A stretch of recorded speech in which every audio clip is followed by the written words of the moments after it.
Assalamualaikum warahmatullahi wabarakatuh. Halo semuanya, perkenalkan nama saya Nabila Liautami. Saya dari Prodi PGSD dengan NIM 877980826. Di sini saya akan menjelaskan tentang peran filsafat ilmu dalam memperkuat ilmu pendidikan.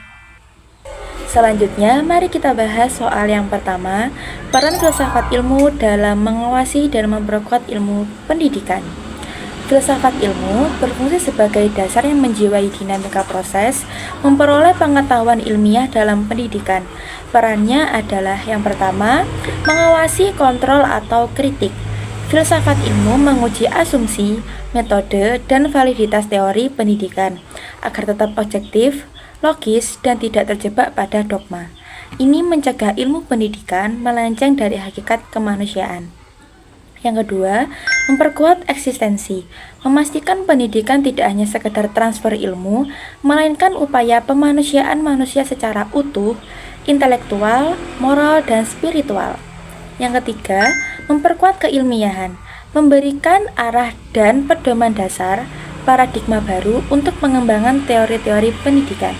Yang keempat, memperkuat nilai aksiologi, menegaskan bahwa ilmu pendidikan harus memiliki nilai etis dan bermanfaat bagi kesejahteraan manusia.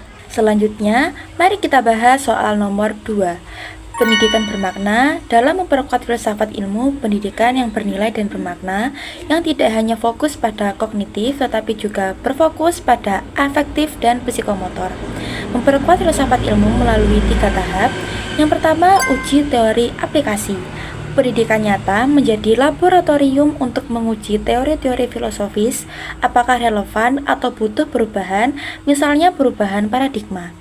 Yang kedua, kritis terhadap pengetahuan. Melalui pendidikan, individu diajarkan untuk tidak menerima informasi secara mentah, berpikir kritis, yang merupakan inti dari refleksi filsafat. Yang ketiga, pembaruan konsep.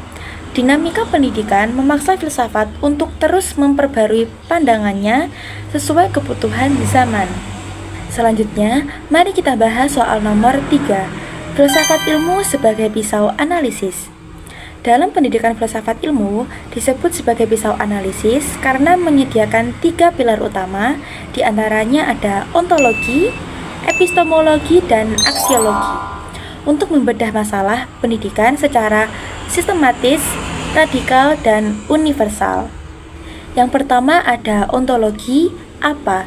Membedah hakikat pendidikan. Contohnya, apa itu peserta didik dan apa hakikat kurikulum. Yang kedua, epistemologi, bagaimana? Membedah metode dan kebenaran pengetahuan. Contohnya, bagaimana cara mengajarkan nilai, metode apa pembelajaran yang paling efektif. Yang ketiga, aksiologi, untuk apa? Membedah nilai dan tujuan. Contohnya, untuk apa pendidikan ini diberikan? Apakah kurikulum ini sesuai dengan moral bangsa? Selanjutnya, mari kita bahas soal yang terakhir, yaitu soal nomor 4, contoh konkret penerapan filsafat ilmu.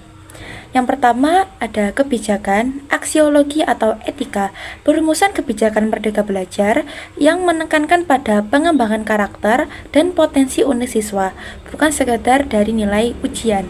Yang kedua ada kurikulum, ontologi atau epistemologi, penyusunan kurikulum berbasis kompetensi yang mengintegrasikan nilai-nilai moral keilmuan, di mana struktur materi disusun berdasar pemahaman tentang struktur pengetahuan itu sendiri.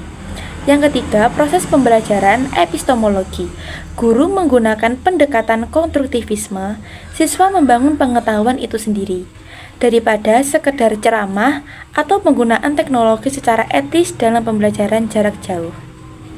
Baik, itu saja materi yang bisa saya sampaikan. Saya Nabila Liautami, kurang lebihnya saya mohon maaf. Wassalamualaikum warahmatullahi wabarakatuh.